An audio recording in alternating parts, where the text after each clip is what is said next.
Hello ladies and gentleman, അങ്ങനെ Mudhalvan 2 sorry അങ്ങനെ പറയുന്നതാണ് കറക്റ്റ്. എന്നാലും game changer Ram Charan, the global star Ram ചരൻ്റെ സിനിമയാണ്. തെലുങ്ക് പടമാണ്. ഇതിൻ്റെ തമിഴ് ഡബ്ബാണ് ഞാൻ കണ്ടത്. ഹിന്ദിയുണ്ട്, മലയാളം ഉണ്ടെന്ന് തോന്നുന്നു. എന്താണെങ്കിലും ഒരു പാൻ ഇന്ത്യൻ സിനിമയായിട്ടാണ് ഈ സിനിമ വന്നിരിക്കുന്നത്. ആദ്യം തന്നെ എനിക്ക് പറയാനുള്ള ഒരേ ഒരു കാര്യം, അത് വേണമെങ്കിൽ നിങ്ങൾക്കൊരു പോസിറ്റീവായിട്ട് വേണമെങ്കിലും എടുക്കാം. വേണമെങ്കിൽ ഇന്ത്യൻ 2 എന്ന് പറയുന്ന ശങ്കറിൻ്റെ സിനിമയും കാട്ടിലും ഇത് കണ്ടോണ്ടെങ്കിൽ ഇരിക്കാം എന്നുള്ളതാണ് ഇതിലെനിക്ക് പറയേണ്ട ഒരു മെയിൻ കാര്യം. എന്നാൽ എനിക്ക് ഒന്നേ പറയാനുള്ളൂ, ശങ്കർ ഇപ്പോഴും അവിടെ നിൽക്കുകയാണ്. ഇങ്ങനെയൊക്കെ കാണിക്കുന്നതാണ് ഫണ്ണി, ഇങ്ങനെയൊക്കെ കാണിക്കുന്നതാണ് പുതുമ. കുറേ റീൽസിൻ്റെ പോലത്തെ എഡിറ്റൊക്കെ ഇട്ട് കഴിഞ്ഞാൽ സെറ്റാണ്, ട്രെൻഡിങ്ങിലാണ്, ഞാൻ ട്രെൻഡാകും ഗായ്സ് എന്നൊക്കെ ഉള്ള ഒരു പരിപാടിയിലാണ് ഇപ്പോഴും ശങ്കർ നിൽക്കുന്നത്. ശങ്കർ, എനിക്ക് പറയാനുള്ളത്, mister dear Shankar sir, please watch other movies. Let it be Hollywood, let it be Malayalam, let it be on Tamil industry. എന്തിനാണെങ്കിൽ ഈ സിനിമ ഹിറ്റ് ആകുമായിരിക്കും അത് ഉറപ്പാണ്. ബിക്കോസ് രാം ചരണിൻ്റെ ഫാൻസ്, അത് കട്ട ഫാൻസിന് വേണ്ട സാധനങ്ങളൊക്കെ ഈ പടത്തിലുണ്ട്. They will enjoy this movie for sure. പക്ഷേ ശിവാജി, മുതൽവൻ, പിന്നെ എന്തരടായി ഇന്ത്യൻ മുതലായ പുള്ളിയുടെ പഴയ പടങ്ങളിലേക്ക് ഒരു മിക്സ് മസാലയാണ് ഈ സിനിമ. ഇതിൻ്റെ സ്ക്രീൻ പ്ലേ പുള്ളിയാണ് എഴുതിയിരിക്കുന്നത്. ആകപ്പാടെ സ്റ്റോറി എന്തിനാണ് കാർത്തിക് സുബരാജ് എഴുതി കൊടുത്തതെന്നാണ് പറയുന്നത്. അത് എന്തിനാണ് എഴുതി കൊടുത്തതെന്ന് കാർത്തിക് സുബരാജ് എന്തെങ്കിലും പറയുകയാണെങ്കിൽ നമുക്ക് മനസ്സിലാവും. അല്ലാതെ ഇതിപ്പോൾ പുള്ളിക്കാരൻ നാണക്കേടാണ് ഈ സിനിമ. എനിക്ക് ഈ സിനിമയിൽ എന്തെങ്കിലും ഇഷ്ടപ്പെട്ടത് എനിക്ക് തോന്നുന്നത് ആ ഒരു ഫ്ലാഷ് ബാക്ക് സീനൊക്കെ ഉണ്ട്, അത് രസമായിരുന്നു. ഇൻ്റർവെൽ പഞ്ച് മുതൽവനാണ്. പിന്നെ ഫൈറ്റൊക്കെ മറ്റേത് തൊട്ടാ പറക്കണം, ഒന്ന് തൊട്ട് കഴിഞ്ഞാൽ പറക്കും, തൊട്ടാൽ പറക്കും. ഒരു ഹെലികോപ്റ്ററിൽ കുറേ പേരെ ട്രെയിനിൽ കെട്ടിയിട്ടിട്ട്, ഞാൻ പറഞ്ഞ നിങ്ങളത് എക്സ്പീരിയൻസ് ചെയ്യണം കേട്ടോ. ആ സീനൊക്കെ രസമാണ്. നമ്മൾ മറ്റേ വണ്ടിയിൽ നിന്ന് ഇങ്ങനെ പോകുമ്പോൾ തറയുന്നൊരു സാധനം എടുക്കൂലേ, അതിന് ഇതിലൊരു സാധനം ചെയ്ത് വെച്ചിട്ടുണ്ട്. ക്ലൈമാക്സ് എന്തിനാണ് അത്?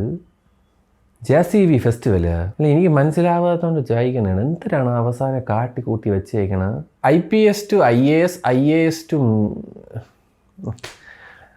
ഒക്കെ സ്പോയിലാണ്ടേ. നമുക്ക് സ്പോയിൽ ടെറിട്ടറിയിൽ പടത്തിന് സംസാരിക്കാം അല്ലേ, പടത്തിനെ പറ്റി. ഈ ഡിസബിലിറ്റിയെ ജോക്കാക്കുന്ന പരിപാടി മിസ്റ്റർ ഡിയർ ശങ്കർ സാർ നിർത്തണം. ഈ സിനിമയിൽ രണ്ട് പേര് ഒരു സൈഡിലോട്ടേ നോക്കത്തുള്ളൂ. ഒന്നിനെ ഒരു കോമിക് റിലീഫായിട്ട്, മറ്റതിനെ ഒരു സീരിയസ് ട്രോമ ആയിട്ടുമാണ് കാണിച്ചേക്കുന്നത്. രണ്ട് വ്യക്തികൾ സൈഡിലേ നോക്കത്തുള്ളൂ. അല്ല, ഏത് കയറാദ്വാനി ഉണ്ട്, ഒരു നടി വേണമല്ലോ രാം ചരൻ്റെ കൂടെ നിൽക്കാൻ, ഡാൻസ് കളിക്കാനൊക്കെ. അതിന് ലവ് ട്രാക്ക് അടിച്ച് കളയാൻ പറ്റിയാൽ മതിയായിരുന്നു ഞാൻ ഒരു നിമിഷം ചിന്തിച്ചു പോയി. അതായത് നമ്മൾ മറ്റിങ്ങനെ ഫാസ്റ്റ് ഫോർവേഡ് അടിക്കുമല്ലോ, 10 സെക്കൻഡ്സ് അങ്ങനെ അടിക്കാൻ തോന്നി. അജാതി സാധനമായിരുന്നു, ഫ്രഷ് സാധനം. അയ്യോ, പാട്ടുകൾ വളരെ ശോകമായിട്ടാണ് എനിക്ക് തോന്നിയത്. ഉള്ള കാര്യം പറഞ്ഞു കഴിഞ്ഞാൽ എനിക്ക് ഇഷ്ടപ്പെട്ടതേ ഇല്ല ഒരു പാട്ട്. തമൻ്റെ ഏറ്റവും വീക്കായിട്ടുള്ള ഒരു ആൽബമായിട്ടാണ് എനിക്ക് ഫീൽ ചെയ്തത്. സ്ട്രിക്ട്ലി എൻ്റെ ഒപ്പീനിയനാണ്. പാട്ടൊക്കെ മറ്റേ ബ്രഹ്മാണ്ഡം തന്നെയാണ്, സെറ്റൊക്കെ ബ്രഹ്മാണ്ഡം. 75 കോടി രൂപയാണ് ഈ സിനിമയുടെ പാട്ടിന് മാത്രം ചിലവാക്കിയേക്കുന്നത്. 75 കോടി രൂപ നിങ്ങളൊരു 15 കോടി വെച്ചിട്ട് നിങ്ങളൊന്ന് ഡിവൈഡ് ചെയ്ത് കഴിഞ്ഞാൽ എത്ര സിനിമ എടുക്കാടെ? വെറുതെ ഈ പാട്ടിന് പുകച്ച് കളഞ്ഞ കാശുണ്ടെങ്കിൽ എത്ര പുതിയ പിള്ളേർക്ക് ചാൻസ് കൊടുക്കായിരുന്നു? ഞാൻ കാര്യമായിട്ടും ചോദിക്കുന്നതാണ്. ഇതൊന്നും ഇവിടെ ആരും പറയൂല. എത്രയോ പുതിയ ടാലൻറ്റഡ് ആയിട്ടുള്ള ഫ്രഷ് മൈൻഡ് സെറ്റുള്ള ഫ്രഷ് വിഷൻസ് ഉള്ള എത്രയോ സംവിധായകന്മാർക്ക് നിങ്ങൾ ഈ പറയുന്ന സോ കോൾഡ് സ്റ്റാർസ് ഒരു ചാൻസ് കൊടുത്തു കഴിഞ്ഞാൽ എന്തുമാത്രം നല്ല സിനിമകൾ ഇറങ്ങുമെന്നറിയോ? തെലുങ്കല്ല, ഏത് ഇൻഡസ്ട്രിയിലും. നമ്മളെ മലയാളത്തിൽ പിന്നെ എനിക്കൊന്നും പറയാനില്ല. നമ്മൾ അറ്റ്ലീസ്റ്റ് നമുക്ക് ഇന്നലെ ഒരു രേഖാചിത്രം എന്ന് പറഞ്ഞൊരു സിനിമ വരെ നമുക്ക് കിട്ടി. എനിക്ക് പറഞ്ഞുകൂടെ ഒരു 10 കോടിയൊക്കെ ആയിരിക്കും ആ സിനിമയുടെ ബഡ്ജറ്റ് തന്നെ. നമ്മളുടെ ലിമിറ്റഡ് ബഡ്ജറ്റിൽ നമ്മൾ എടുക്കുന്ന പടങ്ങൾ ഇതൊക്കെയാണ്. എന്നിട്ടൊക്കെ ഇവന്മാരൊക്കെ വന്നിരുന്ന് റിവ്യൂവേഴ്സാണ് പ്രശ്നം, നാട്ടുകാരുടെ ചിന്താഗതിയാണ് പ്രശ്നം, തേങ്ങയാണ്, മാങ്ങയാണ്, മാങ്ങ തൊലിയാണ്, ഒലകേര മൂടാണ്, ഇങ്ങനെയൊക്കെ പടം എടുത്ത് മറ്റേ അൾട്രാ മറ്റേ എന്നൊക്കെ ഇതൊക്കെ എന്ന് ഇറക്കാനുള്ള പടമാണ് ഇതൊക്കെ. 2005 ശിവാജി കഴിഞ്ഞിട്ടാണ് അണ്ണൻ ഈ സിനിമ ഇറക്കിയിരുന്നെങ്കിൽ പടം ഹിറ്റായേനെ എന്നാണ് എനിക്ക് പറയാനുള്ളത്. ഇപ്പോഴത്തേക്ക് കാലഘട്ടത്തിൽ ഫൈറ്റ് സീക്വൻസസ് വരെ ആൾക്കാർ എൻജോയ് ചെയ്യുന്നതൊക്കെ മാറി. ഈ മറ്റേ തൊട്ടാ പറക്കണ എൻജോയ് ചെയ്യുന്നുണ്ട്, ഇല്ലെന്ന് ഞാൻ പറയുന്നില്ല. പക്ഷേ എന്നാൽ പോലും എന്തോന്ന് ഫൈറ്റിന് വേണ്ടി കുറേ ഫൈറ്റും ഒരു ഇമ്പാക്റ്റ് ഇല്ലാത്ത ഫൈറ്റും. രാംചരൺ അങ്ങനെ മാക്സിമം ചെയ്യുന്നുണ്ട്. പക്ഷേ ഞാൻ പറയും ഈ ടൈപ്പ് സാധനങ്ങളൊക്കെ ഇത് വിജയ്ക്കൊക്കെ പറ്റും. ഞാൻ ഒരു കളിയാക്കിയ രീതി പറയുന്നതല്ല. വിജയ്ക്ക് സത്യം പറഞ്ഞാൽ മറ്റേ നൻപൻ എന്ന് പറഞ്ഞ സിനിമയ്ക്ക് പകരം ഈ കഥ വിജയനെ വെച്ച് എടുത്തിരുന്നെങ്കിൽ ആ സമയത്ത് ഈ പടം ഒരു മെഗാ ഹിറ്റായി മാറിയേനെ, ഈ സെയിം ടെംപ്ലേറ്റ്. പക്ഷേ ഈ ഒരു കാലഘട്ടത്തിൽ when movies are going international recognition in Indian cinema, ആ യുഗത്തിൽ വന്ന് ഇങ്ങനത്തെയൊക്കെ JCB പരിപാടിയൊക്കെ എന്തോന്ന് കോമഡിയുടെ എടുത്ത് വെച്ചേക്കണം. ഞാൻ മനസ്സറിഞ്ഞ് ചിരിച്ച ഒരു സീനുണ്ട് കേട്ടോ, അത് ഞാൻ പറയും.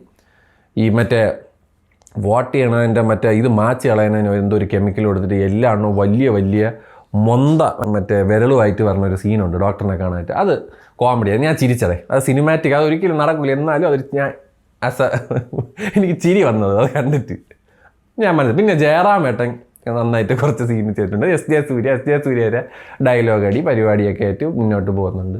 ഇതിനെപ്പറ്റി പറയാനാണെങ്കിൽ ഒരുപാടുണ്ട്, പക്ഷേ സ്പോയിലായി പോകും. അതുകൊണ്ടാണ് ഞാൻ മിണ്ടാത്തത്. എന്തിനാണെങ്കിലും നിങ്ങൾ പോയി കാണടേ, കണ്ടിട്ട് നിങ്ങളെ അഭിപ്രായം താഴെ വന്ന് പറയണം കേട്ടോ. ഞാനായിട്ടൊന്നും ഒന്നും പറയാനൊന്നും പോകണില്ല.